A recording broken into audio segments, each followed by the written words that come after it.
Hello students, बच्चों ये हमारी वर्कशीट नंबर 29 है।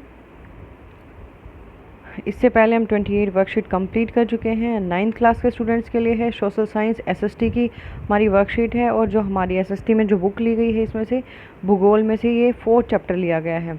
4th चैप्टर किसका है? जलवायु का। जलवायु और मौसम दोनों साथ साथ चलने वाली चीज़ें हैं। जो मौसम होता है वो छोटी अवधि के लिए होता है और जो जलवायु होती है वो लंबी अवधि के लिए मानी जाती है। इसमें कौन कौन सी बातें होती हैं? जैसे ऋतुएं हैं, वो लंबी अवधि को दर्शाती हैं। तो यहाँ पर आज हमें जो पढ़ना है ऋतुएं फर्स्ट में भी ऋतुएं था, ये सेकंड है। और यहाँ पर आज बताया गया है मानसून का आगमन। जो मानसून आता है उसका आगमन कैसे होता है, कब बारिश शुरू हो जाती है। तो बच्चों हमारी जो वर्कशीट की डेट है वो 10 सितंबर है।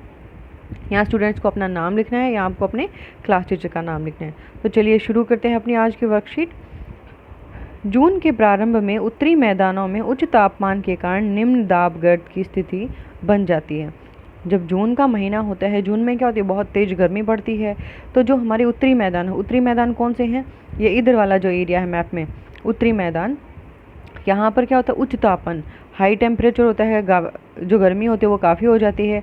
और यहाँ पर क्या होता है फिर उसके कारण निम्न दाब की स्थिति बन जाती है। जो प्रेशर होता है वायु का वो बहुत कम हो जाता है। दोनों देखो अपोजिट चीज़ें हैं। जब टेम्परेचर हाई होगा तो जो वायुदाब है वो कम हो जाएगा, और जब वायुदाब ज़्यादा होगा तो टेम्परेचर कम होगा। ये दोनों चीज़ें आपको याद रखनी है कि ये दोनों अपने एंटी होते हैं, अपोजिट होते हैं। वहीं दक्षिणी समुद्रों के ऊपर अपेक्षाकृत कम तापमान के कारण उच्च दाब का क्षेत्र बन जाता है। अब देखो उत्तरी मैदान में क्या था? तापमान अधिक था, तो जो निम्न दाब था वो क्या था? वायुदाब हमारा कम हो गया था। उसके बाद जो समुद्री क्षेत्र है दक्षिणी यहाँ पर क्या है? टेम्परेचर कम है और उच्च दाब का क्षेत्र बन जाता है। मतलब यहाँ पर जो वायुदाब है वो अधिक हो जाता है। फलस्वरूप समुद्र से ये जो बात हो रही है, देखो ये उत्तरी भारत ये है हमारा और दक्षिणी यहाँ की बात है, क्योंकि यहाँ पर ये समुद्र के किनारे हैं। दोनों एरिया हमारे पश्चिमी घाट इधर वाला एरिया है और ये पूर्वी घाट है। तो ये दोनों एरिया क्या हैं? समुद्र से लगे हुए हैं। तो समुद्र के पास का जो एरिया होता है वहाँ पर ना ज़्यादा गर्मी होती है ना ज़्यादा ठंडी होती है। वहाँ जो टेम्परेचर होता है वो इक्वल बना रहता है। फलस्वरूप समुद्र से नमी युक्त दक्षिणी पश्चिमी पवनें स्थल भाग की ओर बहना शुरू हो जाती हैं। और फिर क्या होता है कि जो समुद्र से जो हवाएं चलती हैं वो अपने साथ क्या लेती हैं? नमी को लेके। क्योंकि जब तापमान ज़्यादा होता है तो जो हवाएं होती हैं, हवाएं गर्म होंगी तो पानी को भी गर्म करती हैं, और पानी गर्म होके क्या होता है? वाष्प बन के उड़ना शुरू हो जाता है और फिर वो बादलों का रूप धारण कर लेता है और फिर वो बारिश करते हैं। तो ये जो पवनें होती हैं दक्षिणी पश्चिमी, दक्षिण से आने वाली ये पवनें आपको यहाँ दिखाई भी दे रही हैं। तो ये क्या है? ये पवनें दक्षिण से पश्चिम की तरफ बहना शुरू कर देती हैं और कहाँ जाती हैं? समुद्र से स्थल भागों की ओर बहना शुरू हो जाती हैं। प्रारंभ में पश्चिमी घाट के दक्षिणी छोर के पवन के सामने वाले भाग में ये नमी युक्त पवनें भारी वर्षा करती हैं। और फिर क्या होता है कि शुरुआत में जो पश्चिमी घाट है, ये इधर वाला जो एरिया है, यहाँ का जो दक्षिणी छोर है, ये वाला छोर, यहाँ पर ये पवनें क्या करती हैं? जो सामने फ्रंट वाला जो भाग होता है यहाँ पर बहुत तेज बारिश करती हैं। और फिर यह दो भागों में बट जाती है। कहाँ बट जाती है? एक अरब सागर की शाखा में और दूसरी बंगाल की शाखा में, बंगाल की खाड़ी शाखा में। धीरे धीरे ये संपूर्ण भारत को आच्छादित कर लेती हैं। और धीरे धीरे ये जो पवनें होती हैं जिनके अंदर नमी होती है, बारिश करने वाली पवनें होती हैं, वो क्या करती हैं? पूरे भारत को आच्छादित कर लेती हैं, ढक लेती हैं। जैसे कि मानचित्र 1 में तिथि के अनुसार देश में मानसून के आगमन को समझाया गया है। तो यहाँ पर हमें थोड़ा सा मैप को अच्छे से समझना है कि यहाँ क्या दिया गया है। ये देखो यहाँ पर ये हमारा मैप है, एक बार हम अच्छे से समझ लेते हैं। ये देखो यहाँ पर स्टार्टिंग में 1 जून की बात हो रही है। 1 जून को जो मानसून है वो कहाँ आ जाता है? केरल में। केरल से और इधर ये तमिलनाडु तक चला जाता है। फिर 5 जून को यहाँ पर कर्नाटक से आंध्र प्रदेश की तरफ। 10 जून तक मुंबई और फिर भुवनेश्वर होता हुआ पटना, बिहार वगैरह यहाँ चला जाता है। उसके बाद 15 जून है। 15 जून को गुजरात से गुजरता हुआ लखनऊ वगैरह, यूपी वगैरह में। और उसके बाद 1 जुलाई तक राजस्थान, गुजरात, राजस्थान इनमें से होके और आगे की तरफ ये बढ़ जाता है। तो ये है हमारा मानसून। कि मानसून कब कहाँ शुरुआत होती है। तो सबसे पहले जो शुरुआत होती है वो कहाँ होती है, दक्षिणी भारत में। दक्षिण भारत हमारा कौन सा है, इधर वाला एरिया। सबसे पहले जो मानसून आता है वो कहाँ आता है, यहीं आता है। उसके बाद आगे देखते हैं।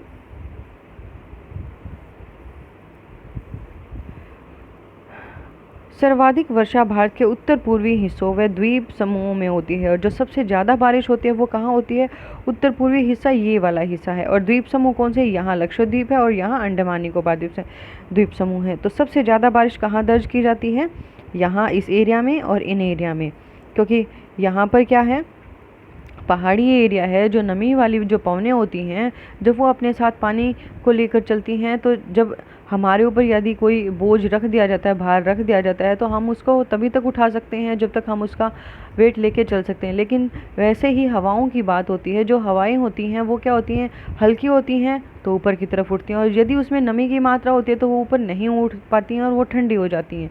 और फिर यदि उसके रास्ते में कोई भी टकराहट आती है तो वो वहीं पर बारिश करना शुरू कर देती हैं। तो सबसे ज़्यादा बारिश कहाँ हुई है, उत्तर पूर्वी हिस्सों में और द्वीप समूहों में। मेघालय स्थित मासिन राम विश्व में सर्वाधिक वर्षा वाला क्षेत्र है। यहाँ पर है ये मेघालय।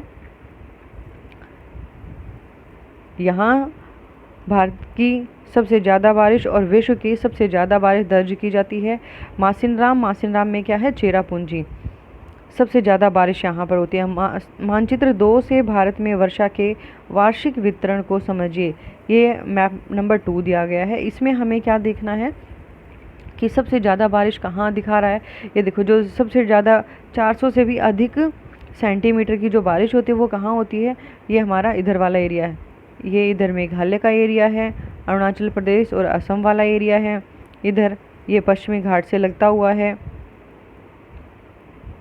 उसके बाद यहाँ पर लक्षद्वीप में है, अंडमान निकोबार द्वीप समूह में है।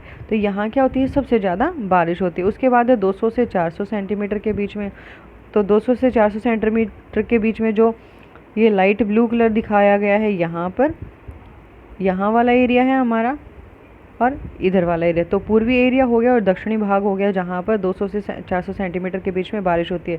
उसके बाद है 100 से 200 सेंटीमीटर के बीच में बारिश वाले एरिया। तो ये कौन कौन से हैं, तो ये देखो, ये यहाँ पर इधर वाला एरिया है तमिलनाडु, और ये बीच वाला एरिया है हमारा, और यहाँ त्रिपुरा वाला एरिया है। तो यहाँ पर क्या होती है, इधर वाला एरिया है। तो यहाँ क्या होती है कि यहाँ बारिश जो होती है 100 सेंटीमीटर से 200 सेंटीमीटर के बीच में होती है। उसके बाद 60 से 100 सेंटीमीटर के बीच में बारिश बताई गई है, वो कहाँ होती है, ये हमारा जो लाइट ब्लू कलर दिया गया है यहाँ पर, ये क्या है हमारा 60 से 100 सेंटीमीटर के बीच में बारिश होती है। उसके बाद है 40 से 60 सेंटीमीटर के बीच में बारिश। तो ये हमारी कहाँ है, ये वाला एरिया है, ये आपको दिखाई दे रहा है। तो ये सब 0 से 20 डिग्री, 0 से 20 डिग्री का हमें बताना है कि ऐसा कौन सा एरिया है जहाँ पर बारिश सबसे कम होती है। तो ये इधर वाला और जाता है हमारा राजस्थान का एरिया और गुजरात का एरिया। तो बच्चों, उसके बाद देखते हैं वर्षा में विराम मानसून से संबंधित एक अन्य परिघटना है। वर्षा में विराम क्या है, मानसून से संबंधित एक दूसरी घटना है जिसमें वर्षा रहित अंतराल भी होते हैं। कि जहाँ पर वर्षा रहित का मतलब जहाँ बारिश नहीं होती है, और बारिश नहीं होती है तो उस बीच का जो गैप होता है उसको माना जाता है। जो मानसूनी गर्द निम्न दाब के अक्ष के खिसकने के कारण होते हैं।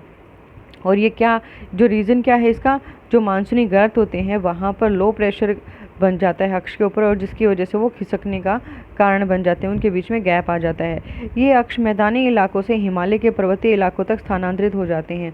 और ये अक्ष क्या करते हैं, मैदानी भागों से लेके, ये जो मैदानी भाग है यहाँ से लेके और हिमालय के जो पर्वतीय क्षेत्र हैं वहाँ तक ये स्थानांतरित मतलब अपना स्थान बदल लेते हैं। अक्ष की उपस्थिति वर्षा सुनिश्चित करती है। जो अक्ष होता है वो किसको सुनिश्चित करता है, अक्ष यदि वहाँ पर मौजूद है तो वो वर्षा को सुनिश्चित करता है, जबकि इसकी अनुपस्थिति शुष्कता लाती है। यदि वो अनुपस्थित है तो क्या होगा, बारिश वहाँ पर नहीं होगी। उष्णकटिबंधीय निम्न दाब की तीव्रता एवं आवृत्ति भी मानसूनी वर्षा की मात्रा एवं सीमा समय को निर्धारित करती हैं। जो उष्ण कटिबंध होता है, हमारी जो पृथ्वी है वो 3 ताप मेन कटिबंध हैं, 3 ताप कटिबंध माने गए हैं। ये 0 डिग्री है, यहाँ 23.5 डिग्री कर्क रेखा और यहाँ मकर रेखा है। तो यहाँ हो गया हमारा उष्ण कटिबंध, ये जो एरिया है ये है उष्ण कटिबंध का। उसके बाद 66.5 डिग्री तक है, ये है हमारा शीतोष्ण, शीत और उष्ण 2 कटिबंधों से मिलकर बना है। और ऊपर वाला हमारा कौन सा है, शीत कटिबंध, यहाँ सबसे ज़्यादा ठंड होती है।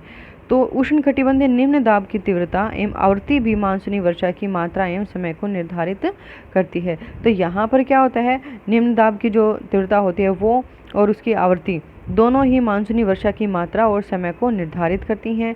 यही वजह है कि यदि एक भाग में बाढ़ आती है तो दूसरे भाग में सूखा पड़ जाता है। तो ये मेन रीज़न माना गया कि यदि एक भाग जो हमारा एक एरिया है जहाँ पर बाढ़ आ जाती है, क्योंकि जो नदियों को जो जल है सभी क्षेत्रों तक पहुंचाना होता है, यदि उसके बीच में कोई रुकावट आ जाती है नदी के, जैसे नदियां अपना फ्लो कर रही हैं, यहाँ कोई बड़ा सा पत्थर गिर गया तो वो नदियां क्या होंगी, अपना जल दूसरी तरफ बहना शुरू कर देती हैं। जैसे बिहार का शोक कोसी नदी को माना जाता है, वहाँ पर बाढ़ क्यों आती है, क्योंकि नदी अपना स्थान बदल लेती है, जिसके कारण से वहाँ उस क्षेत्र में बाढ़ आ जाती है। तो यहाँ जो पानी इस नदी को आगे लेकर जाना था आगे नहीं पहुँचा, तो यहाँ क्या होगा, वहाँ बाढ़ की बजाय सूखा हो जाएगा, ड्राउट हो जाएगा, और यहाँ क्या होगा, फ्लड्स आ जाएंगी, बाढ़ आ जाएंगी। मानसून को इसकी सुनिश्चितता के लिए जाना जाता है, जो मानसून है उसकी अनिश्चितता के लिए जाना जाता है, तथा इसका आगमन और वापसी अव्यवस्थित होता है। कि जो मानसून होता है उसका कोई निश्चित टाइम नहीं होता कि वो कब आएगा, और इसके आना और इसका वापस जाना अव्यवस्थित होता है, कोई इसका व्यवस्थित ढंग नहीं है कि वो कब आएगा मानसून और कब वापस जाएगा। तो ये क्या है, अनिश्चित है। इसके बाद देख लेते हैं बच्चों अपने क्वेश्चन आंसर्स। भारत में जून के महीने में समुद्र से स्थल की ओर चलने हवाएं क्यों चलने लगती हैं। तो ये जो हमारे क्वेश्चन है एक बार इनके आंसर्स देख लेते हैं। तो देखो बच्चों, ये हमारे क्वेश्चन नंबर 1 का आंसर है, भारत में जून के महीने में समुद्र से स्थल की ओर चलने की ओर हवाएं क्यों चलने लगती हैं। तो इसका हमें बताना है, जून के प्रारंभ में उत्तरी मैदानों में उच्च तापमान के कारण निम्न दाब की स्थिति बन जाती है। जून के स्टार्टिंग में क्या होता है, जो उत्तरी मैदान होते हैं वहाँ पर टेम्परेचर हाई होता है, और टेम्परेचर हाई होने की वजह से निम्न दाब बन जाता है। मैंने बताया था दोनों अपोजिट चीज़ें हैं, जहाँ टेम्परेचर कम होगा निम्न दाब वहाँ पर नहीं उच्च दाब बन जाएगा, और जहाँ टेम्परेचर कम होगा वहाँ उच्च वायु दाब बन जाएगा। तो दक्षिणी समुद्रों के ऊपर कम तापमान के कारण उच्च दाब का क्षेत्र बन जाता है, जिसके कारण समुद्र से नमी युक्त दक्षिणी पश्चिमी पवनें समुद्र से स्थल की ओर बहना शुरू कर देती हैं। जो पवनें होती हैं वो समुद्री एरिया से लेके और जो जमीनी एरिया है, स्थल वाला एरिया है हमारा, वहाँ पर बहना शुरू कर देती हैं। जून के आरंभ में उत्तरी मैदानों में निम्न दाब की अवस्था तीव्र हो जाती है, और जून की जो स्टार्टिंग होती है उसमें जो उत्तरी मैदान है वहाँ पर निम्न दाब क्या जो अवस्था होती है वो तेज हो जाती है, और दक्षिणी गोलार्ध की व्यापारिक जो पवनें होती हैं वो व्यापारिक पवनों को आकर्षित करती हैं। कौन करता है, जो हमारा वायु दाब का जो क्षेत्र है वो व्यापारिक पवनों को आकर्षित करता है, महासागरों से होते हुए नमी को एकत्रित करती हैं तथा आगे जाकर वर्षा करवाती हैं। तो ये था हमारा क्वेश्चन नंबर 1 का आंसर। उसके बाद है क्वेश्चन नंबर 2, मानसूनी वर्षा की मात्रा और समय किन बातों पर निर्भर करती है। जो मानसूनी वर्षा होती है उसकी मात्रा और समय किन किन बातों पर निर्भर करती है, हमें उनको बताना है। अक्ष की उपस्थिति सबसे मेन होती है, वर्षा सुनिश्चित करती है। जो अक्ष की उपस्थिति होती है वो वर्षा को सुनिश्चित करती है, जबकि अक्ष की अनुपस्थिति शुष्कता लाती है। इसी प्रकार उष्णकटिबंधीय निम्न दाब की तीव्रता एवं आवृत्ति भी मानसूनी वर्षा की मात्रा एवं समय को निर्धारित करती है। तो ये था हमारा क्वेश्चन नंबर 2 का आंसर। उसके बाद वर्षा में विराम की मानसूनी परिघटना से आप क्या समझते हैं। वर्षा में विराम का क्या मतलब है कि जो गैप आ जाता है उसके बारे में बताना है, यह क्यों होता है इसके बारे में बताना है। वर्षा में विराम मानसून से संबंधित एक परिघटना है जिसमें वर्षा रहित अंतराल भी होते हैं और जो मानसूनी गर्त के अक्ष के खिसकने के कारण होते हैं। यह अक्ष मैदानी इलाकों से हिमालय के पर्वतीय इलाकों तक स्थानांतरित होते हैं। तो ये था हमारा क्वेश्चन नंबर 3 का आंसर। उसके बाद देखते हैं अपना क्वेश्चन नंबर 4, मानचित्र की सहायता से निम्न प्रश्नों के उत्तर लिखिए। हमें मैप देख के इन प्रश्नों के उत्तर बताने हैं। 2 सबसे अधिक व 2 सबसे कम वर्षा वाले राज्यों के नाम बताने हैं। 2 ऐसे राज्यों के नाम बताने हैं जहां सबसे ज़्यादा बारिश होती है और 2 ऐसे राज्यों के नाम जहां सबसे कम बारिश होती है। तो सबसे अधिक बारिश वाले हमारे एरिया कौन से हैं, मेघालय, अंडमान और निकोबार द्वीप समूह। उसके बाद है सबसे कम बारिश वाले स्थान राजस्थान और गुजरात वाला एरिया। आप मैप को ध्यान से देखेंगे तो आपको समझ में आएगा सबसे ज़्यादा कम और सबसे कम बारिश कहाँ पर होती है। उसके बाद दिल्ली, मुंबई, कोलकाता और चेन्नई में मानसून पहुंचने की संभावना तिथि बतानी है। तो यहाँ पर ये आप मैप को देख के करेंगे तो देखो दिल्ली में कब आ जाता है, जुलाई का फर्स्ट वीक होता है तब वहाँ पर आ जाता है। मुंबई में 10 जून तक आ जाता है। उसके बाद कोलकाता है, कोलकाता में एक बार मैप देख लेते हैं। यहाँ पर थोड़ा सा इमेज मेरी कट गई है,